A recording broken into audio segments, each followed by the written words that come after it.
Gospel and Homily for the 31st or the 30th Sunday in Ordinary Time.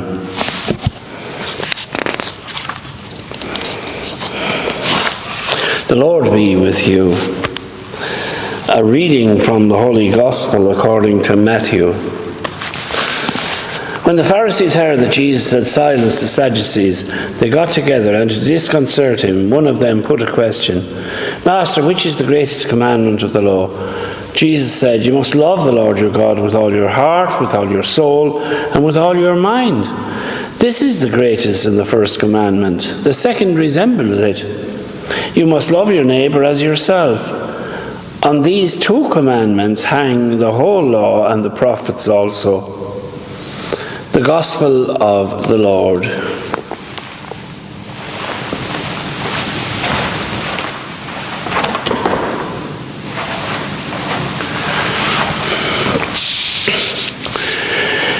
There's a story told about a Jewish rabbi who was in prison. It was a rigid regime and he barely had enough food to survive. A bit like today, where over 1 million people, including babies, are at risk of running out of food and water while the world looks on. Back to the Jewish rabbi again. Being very orthodox, he stuck to the letter of the law in everything. Each day, when he got his meagre fare of food and drink, he went through all the ritual of washing before eating, using up most of the daily allowance of water in the process. Luckily for him, he got out of prison in time. Another short while, and he would have died of thirst, all of his own making. We know the Pharisees, and to a lesser extent the Sadducees, were sticklers for the letter of the law, which according to Jesus meant they had their priorities upside down. Today, they put Jesus on the spot. For Jesus, the law of love takes precedence over love of the law. It should be the same for us, especially in reference to the 10 Commandments. Here are a few of them. The third commandment said that we must keep holy the Lord's Day. Attending Mass, as you all know, is part and parcel of being a Catholic Christian, but does our participation in the Mass inspire us to live more selfless lives after the example of Jesus, who laid down his life for us, the very thing which we celebrate in the Mass? Again, I can outwardly fulfill the 6th commandment by not being unfaithful to my spouse. But marriage is more than peaceful coexistence.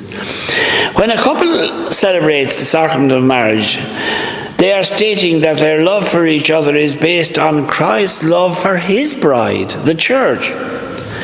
In Christian marriage, the husband and wife make promises to lay down their lives for each other before the altar. Likewise, the priest, by foregoing marriage, promises to lay down his life for his people.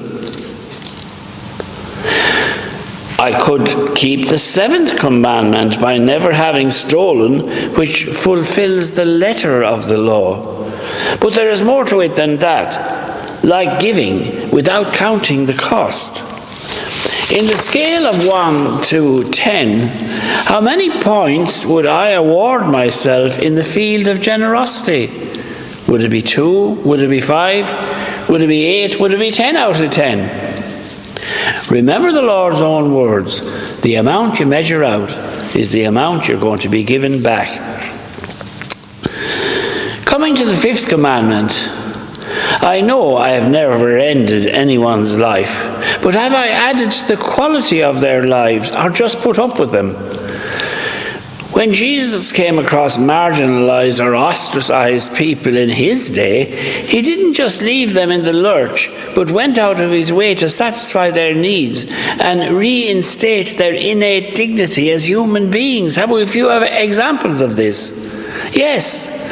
Take, for instance, Mary Magdalene, Zacchaeus, the Samaritan woman, the 10 lepers, the man born blind, and many more. Jesus wanted to reinstate their dignity not just as children of God, but also as human beings. The head of the United Nations said the other day, has the world lost its humanity? A good question we could all ask. So, loving my neighbour means more than refraining from doing them any harm, but being there when they need me the most. And when the going gets tough, reassuring them that no problem, howsoever large, is insurmountable. If I just stick to the letter of the law, my love of neighbour, when weighed in the balance, will be found wanting. In following the spirit of the law, particularly the Ten Commandments, I have proved my worth as a genuine Christian and be an inspiration for others to follow suit. Now, thank you all for listening, and God bless you all.